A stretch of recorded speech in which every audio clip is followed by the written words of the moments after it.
good morning mga Karohouse, good morning. Kamusta po tayong lahat? Ito, welcome back po muli dito sa aming channel. Bali February 15 po pala ngayon, araw po ng Huwebes. Ito mga Karohouse, kahapon yung content natin. Bali hindi po kinayang mabuhusan yung ating slab dito sa ating second project na Athena. Medyo mas marami pa rin po kasing preparasyon or formworks na kailangan mo nang tapusin bago mabuhusan. Bali ito, ipagpapatuloy natin yung ongoing project natin dito sa Phase 4 and Phase 6. Ayan, bali sa Phase 6 nakaschedule na finally yung buhos ngayon, ngayong araw. Tapos yung mga improvement dito sa ginagawa natin sa third project, yung mga accessories installation para sa mga pailaw, para sa toilet and bathroom, mga doorknobs para sa mga pintuan, yan kukumpletuhin ngayong araw, at saka yung overall paint. So bali ito mga Karohouse, samahan niyo po muli kami ngayong araw po na Huwebes, and enjoy watching po. Ayan, let's go. Tara. Okay mga Karohouse, general cleaning na tayo rito. Nandito na pala tayo sa Phase 4, and good morning sa lahat ng ating client owner, ongoing project. Ayan, bali kahapon yung mga nagawa dito, pinalinis na natin to. Siyempre madadagdagan pa ng ng mga kalat ng basura. Unti-unti natin tatanggalin habang nandito tayo, habang ilang araw ang lumilipas. Paint retouching, general cleaning, sasabayan na yan, at saka ng ating mga accessories installation. Tapos yung pinakalas dito, syempre meron tayong ipapa-install dito na window blind sa dalawang pintuan, at saka yung mga alignment, at saka final retouching ng ating mga gumawang aluminum, sila Master Batang tsaka sila Master Ryan. So may final retouch din po sila rito sa bahay. Ito bali attendance tayo. Tapos ito nga pala, nagdala na ako ng mga crates para dun sa mga pintura. Yan po ay ililipat na po natin, no? Ililipat na natin yan dun sa fourth project natin.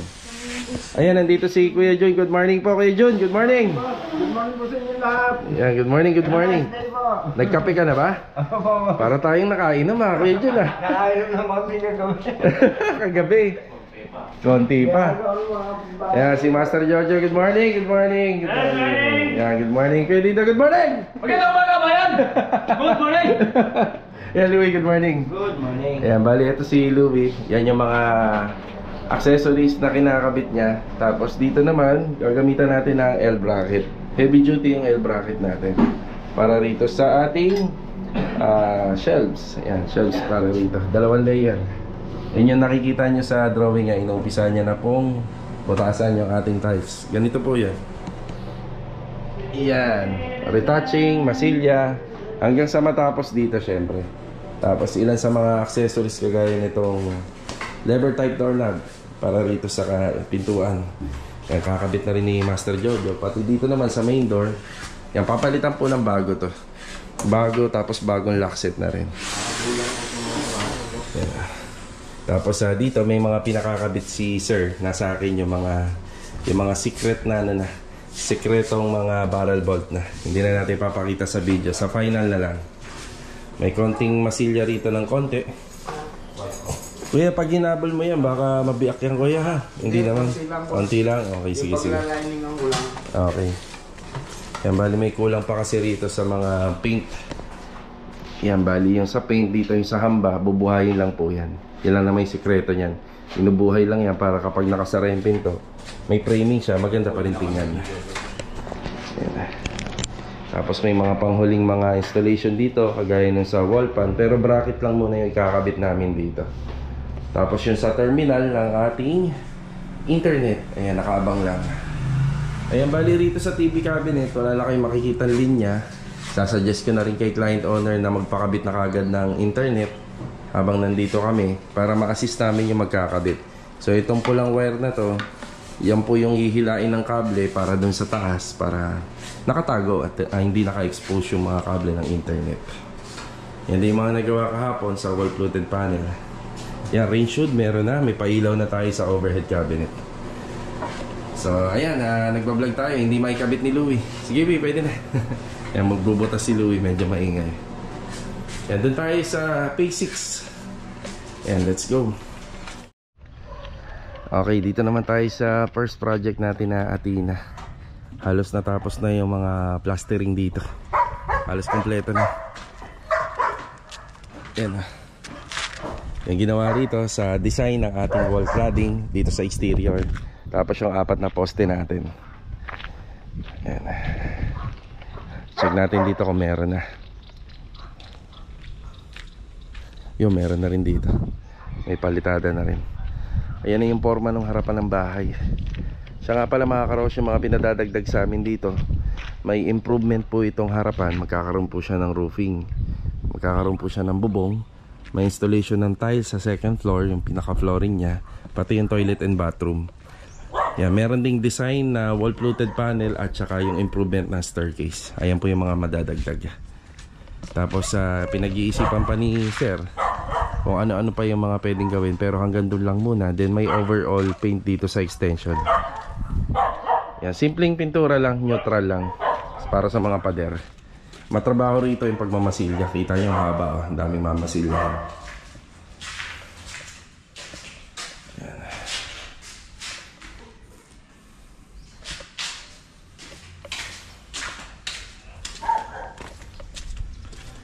Yan, doon tayo sa second project natin. Yan, buhos tayo ngayon doon. Yan, napakaganda ng weather. Saktong-sakto sa trabaho natin ngayon. Okay, nandito na tayo sa ating second project. So ito, tuloy na yung schedule ng buhos natin. Pero syempre, kailangan munang i-prepare dito yung mga linya, pang electrical. Yan, sa mga mating natin. Tsaka yung formworks. Ayan, good morning muna kay Jamil. Good morning. Good morning! Good morning, good morning. Ayan, dito tayo. Ito, kailangan may electrical na kasi yung finish nya is ano lang, slab lang. Pero kung naka-ceiling to, malalaro pa natin kahit hindi tayo maglinya dun sa mismong slab. And dito si Tam Tam. Good morning, Tam. Good morning, sir. Good morning kay Kuya Boy. Good morning. Good morning. Ayan, good morning. Si Ricky. Good morning, Ricky. Good morning. Ayan, nasa loob. Dito si Kuya Richard. Morning po, Kuya Richard. Ayan. Ayan, sino yun nandun sa dulo? Ay, si Adonis. Good morning. Good morning. Bali, dito sa ceiling, meron pong 3 ilaw yan. Isa rito, doon, at saka dito sa may bandang gitna ng extension. Tapos dito sa canopy, maglalagay din tayo isang linya, pailaw. Yeah. Okay, double check natin to mamaya bago yung buhos syempre. Si Bilog, good morning, Log. Good morning. Good morning, good morning. Tagal naman yan. Wala po, pinapulit pa ito sa... Ito muna. Alin na pa ito. Ayan, Ito. double check natin yung mga dapat pang unahin. Bali sa formworks, ayan yung parilya. Ginamitan po natin to ng 12mm. Bali ano po to, 20 by 20 yung distance. Yan, 20 by 20 yung pinaka distance nya. Tapos sa mga forma halos okay na din. Bali alalay tayo. May tinatawag kami yung sapi. Sinasapian po namin yan o binabarahan namin yan para maiwasan po natin yung mga honeycomb. Yan, tapos nakaklamp po tayo sa existing na rebars nitong building ng Lumina. Itong Athena na up and down. Tapos yung slab nya sa toilet and bathroom. Yan, pinalabas po natin dyan yung mga ano po natin, yung mga bakal. So check natin pinakamalinaw rito. Ito.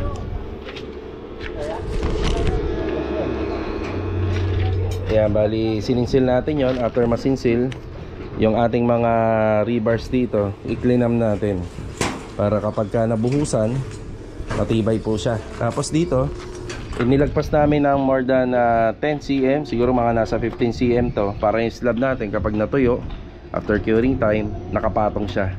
Tapos nakapatong ng 5 cm yung ating steel deck dito sa ginawa nating formworks, yung biga sa tie beam. Ganun din po sa mga sininsil natin dito. Ayan, nakaano po siya lahat, nakatay. Ayan, naka-welding pa para matibay talaga.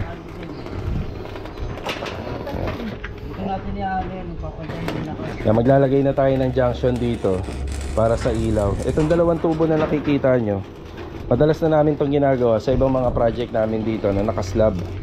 Bali may 2 tubo tayo na detress dito. Ang purpose po nito ay yung air ventilation. So hindi natin siya nilagay kung saan yung location.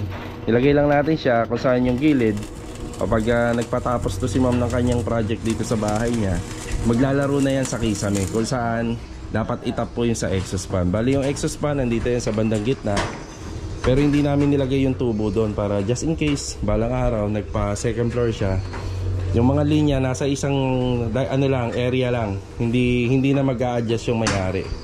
Tapos yung isa naman linya rito para sa range hood, kapag nagpatapos siya ng cabinet dito, ayan, may abang na sa baba. So ito, aabangan na natin ng ilaw kasi ang finish natin kapag natapos to, itong slab natin, ang makikita natin kisame dito yung steel deck.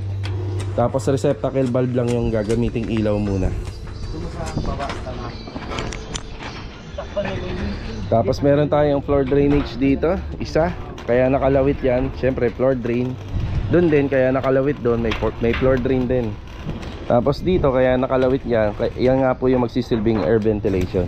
Ayan, ginagamitan po namin yan ng epoxy para hindi po tatagos yung tubig natin galing po sa slab. Ayan, tinatapos na yung mga welding jobs dito. Ayan si Kuya Richard. Ganda ng gawa natin ng Kuya Richard. May forma na yung harap ng bahay na. May forma na. Ayan, ganito yung may nagpapasounds. Ayan, ganito po yung itsura kapag nalagyan na ng epoxy. Silyado po yan. Silyado. Tapos ito yung mga trinabaho kahapon. Yan, halos okay na to. Kakapain pa natin yan kung may aalog. Kailangan po walang aalog para mai-report natin dun sa steelman natin. Ayan, si steelman natin, si Kuya Boy. Yan, may mga nabutas dyan. Bago magbuhos, papalagyan mo na ng plastering sa loob. Yun, natural yun na may mabubutas na pader kasi nandun nga yung tibay. Hanapin natin yung pinakabakal niya. Lo, gumit na ba yan dito? Igigit na mo dito yan. Dodo mo lang. Ayan, bali nasa gitna po yung ating pailaw. Walang iba kundi nasa gitna. Ayan, kailangan nasa gitna kasi ilang piraso lang yan, 3 piraso lang. So ayun yung nasa plano. Okay, hindi ko pa pala nabanggit, meron din po pala tayong isang abang ng linya ng tubig dito. Ayan o, isang abang ng linya ng tubig. Bali kapag nag-boost tayo rito, bali pag nagpa-curing tayo, hindi na tayo mahihirapan mag-iib. At the same time, pag nagpataas sila ng bahay, may supply na sila ng tubig dito. So ayan o, gabang tayo ng isa. Yan, bali nakasama siya sa biga. Yan. So ito yung update natin ngayong umaga para sa assignment natin dito sa pagbubuhos ng slab. Yan, halos preparado na tayo. Double check na lang mamaya sa mga gagawin. Yung welding machine na nga rin po pala yung ginagamit nating pambutas sa steel deck. Yung steel deck nga po pala natin may kapal siya na 1.5. Yung 1.5 po yung kapal niya. Kasing kapal po ng muka. Hindi, biro lang. Kasing kapal po ng tubular na ginagamit namin dun sa mga trusses at saka sa gate. Nakita nyo naman, single matting lang tayo. Single matting lang pero matibay na. Pag steel deck po, single matting lang. Pagka conventional naman, mga 2 matting, double matting po tayo. Yan, may top and bottom bars. Yan, ubos na yung ano, ubos na yung epoxy.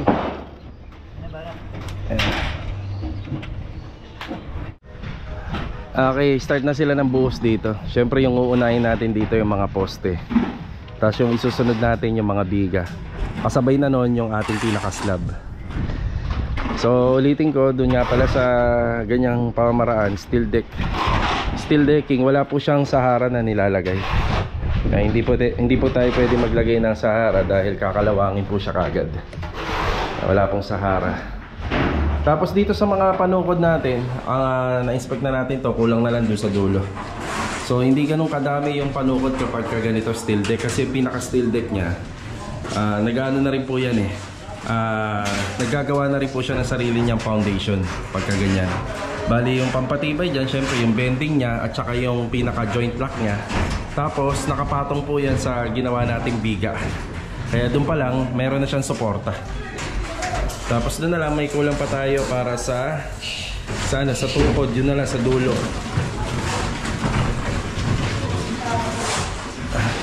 May nabuhos na halo. Dito. May nabuhos na halo, kamo. Ayan na. Ayan. Sa gilid. Ayan, pagka nagbuhos na dyan, Ricky. Ayan, bantayan mo yan. Yan din yan na yan. Ayan. Yan, bali meron tao dito na titingin kapag nagbubuhos sila. Kung sakaling may mga tumatagos na halo po. Yung gagawin lang yan, sasapian lang yon or kakalangan. Kaya start na sila rito. Ano, kaya pa? Parang kulang yata yung naghahalo ah. Bali si Ricky may konti na lang ginagawa rin. Kaya sa na lang, yung tukod na lang doon sa dulo para matibay na. Check natin dito. Ayan o, yung dulo. Yan na lang yung kulang. Pero dito halos sa all goods na.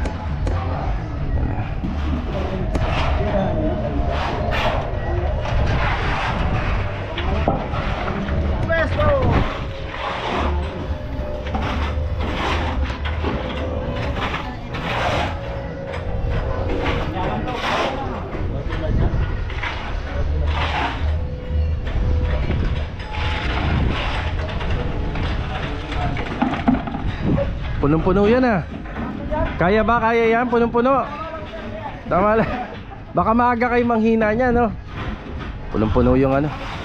Kahit 3/4 lang, 3/4. Masyado naman mabigat yan, 3/4 lang.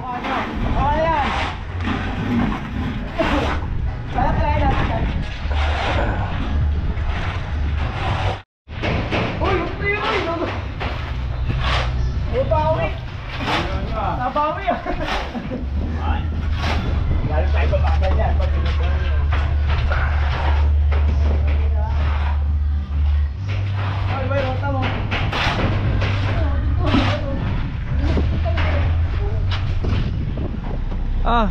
Pare, shoutout. Shoutout. Magkakabit kayo? Magkakakot muna. Kakot lang.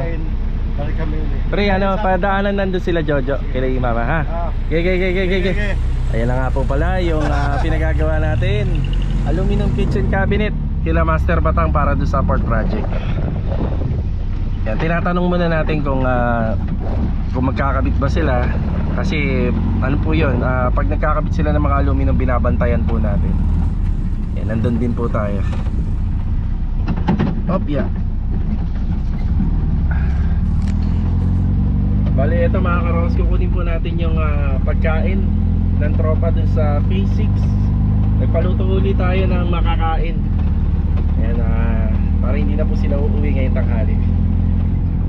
Yan, nagpaluto tayo kay Carol sa misis ni Master Jojo. Let's go, tara. Okay, dito na tayo. Ayan na. Anong ulam nila ngayon? Oh, sinigang. Sinigang ba yan? Sinampalukan. Ayan oh, maraming kanin. Ayan, tanghali na. Hatid na natin. Tara. Op, yeah.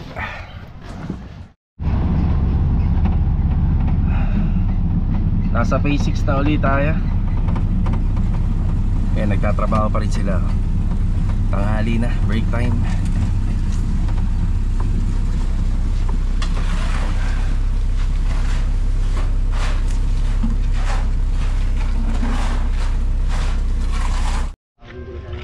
Break time. Wow, sabaw ah. Yung kanin punong-puno. Sige na, break time muna. Kain ka po na, Ricky oh. Maaga pa naman. Anak mo? Sige. Pagbalik mo, wala ka ng ulam. Break time muna.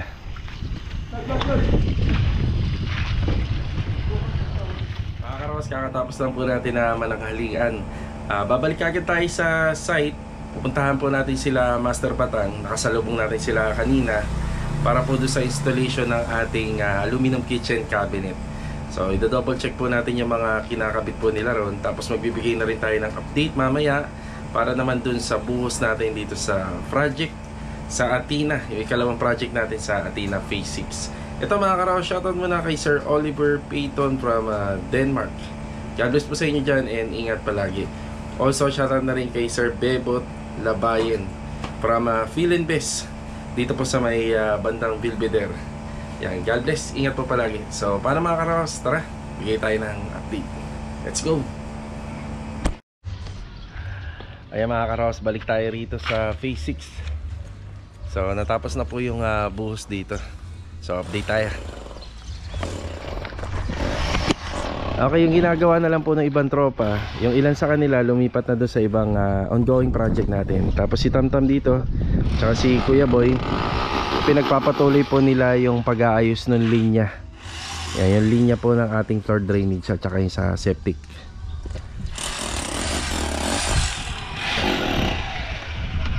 Yan, kamusta dyan, Tam? Diyan mo na palulusutin yan. Okay, para dito na lahat sila. Kuya Boy, tatap mo na yung tubig. Ay, tatap ni Kuya Boy yung tubig. Yan, si Richard tsaka si Bilog nandun sila sa taas. Okay, binubuli na lang po nila to. Ayan o, bully. Yung pinaka finish nitong pinakataas nitong ating slab, meron po itong Sahara. Ayan o. Ayan, binudburan po namin ang Sahara. Ayan, simula po doon, pero hindi po nakahalo sa ating halo. Tapos meron pa tong topping. Yung pinaka topping nito, ayan, bago tayo mag topping, i-waterproofing natin yan. Yan, flexiban. Tapos yung topping natin, may halong Sahara na uli. Tapos yung pinaka final, gagamitan na po natin yan ng tansik para maiklibin natin po yung tubig. Since naglagay tayo ng mga floor drain dun sa dulo tsaka rito, maglalagay tayo ng sukalo. Yan, simula rito hanggang dun, hanggang paikot ay susukalo natin yan. Idadami natin sa flooring yung pinaka kwarto na slab po dun. Yan, binubuli naman ni Bilog banda rito. So kapag ka naglagay po tayo ng topping dito, yan, ipi-flexible na lang to. Yan, damay na. So, lalagyan na lang natin ng sukalo para yung tubig na ma-absorb nitong bahay sa kanya lang. Tapos maglalaro dun sa pinaka floor drainage. Yung finish nga pala nito, waterproofing lang, wala po siyang tiles. Hindi kagaya dun sa ibang mga ginagawa namin na naka-tiles siya. Tapos araw-araw patutubigan natin, kaya malaking advantage din na meron tayong water line dito. Hindi na mahihirapan dito yung magpapatubig. So importante yon. Tapos lalagyan na lang natin ng gripo. Ito, lalagyan na lang po natin ng elbow. Yan na yung finish nyan. Yung dalawang PVC.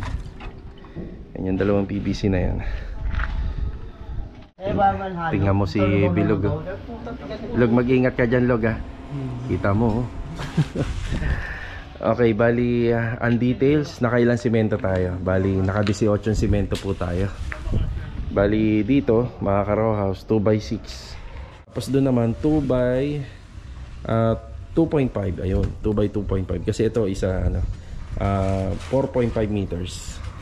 Okay, bali 18 simento, i-multiply nyo na lang po yung buhangin sa times 2, tapos i-multiply nyo naman lang sa times 3 yung graba.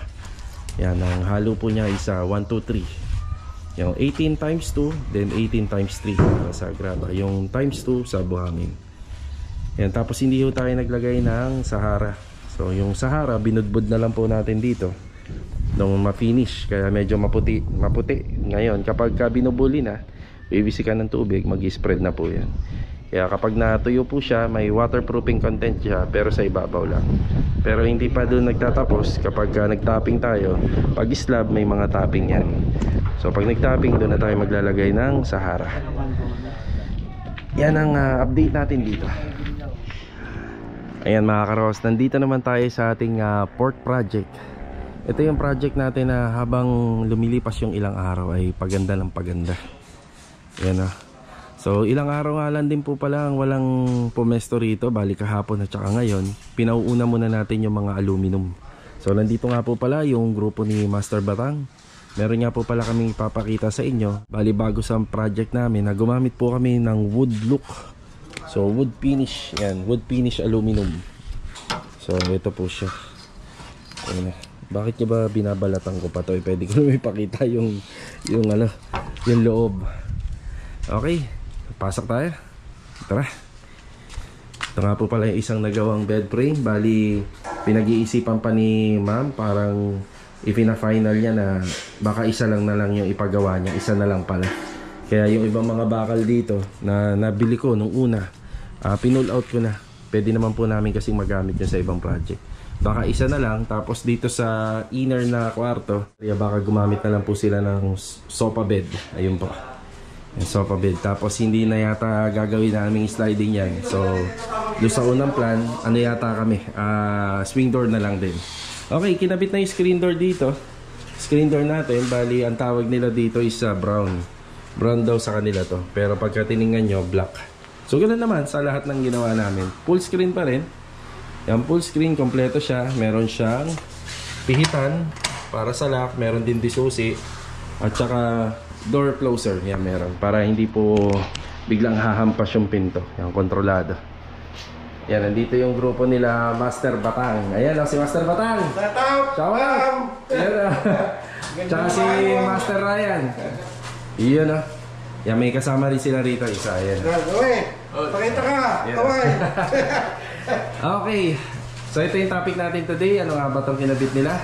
Pre, ano nga ba ito? Wood finish! Wood finish. Wood finish na aluminum sliding door dito sa toilet and bathroom at saka sa kitchen cabinet.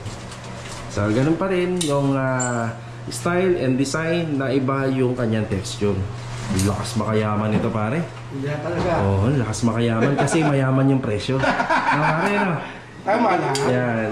Sa mga nag-aluminum, alam nyo na yan. Sa mga nakapagpagawa ng ganito, alam nyo na rin yan. So alam nyo kung magkano yung presyo niyan. Medyo may kamahalan yan pero maganda. Araw-araw mo nakikita na maganda. No, yung inyong cabinet. So ito, pinasadya ko po na ito yung ipagawa.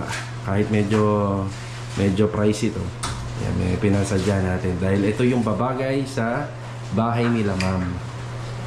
So di ba? Pero pwede naman po tayo maglagay dyan na aluminum cabinet na ibang kulay. Black or brown or white. Yan, pwedeng cladding din. So, pero ito yung pinagawa natin dahil ito yung babagay. Ayun. Wow, ganda. Ayun. O pare, samantalahin na natin habang nandito tayo. Ano? Sa mga gusto nga palang mag-inquire, ito yung kanilang contact number. So, ano ba yan? Nationwide ba ang servisyo nyo pare? Shout out kay Ma'am Yoli! Sa kay Tagalapan, ang subscriber mo. Yun, no? Kilala ka. Kay Ma'am Mercy, pare. Kay Ma'am Mercy. Kay Sir June. Sir June. And Sir Cloud. Sir Cloud, I love you! So, ayan. All kinds of aluminum. Ayan, lalagay ko na lang po yung contact number. So, para yung ibang mga nagtatanong, sobrang busy po natin, baka hindi natin masagot, paki-message na lang dito sa contact number nila. Tsaka para malaman nyo rin kung magkano yung presyo niyan, sa kanila nyo na lang din po yung tanong.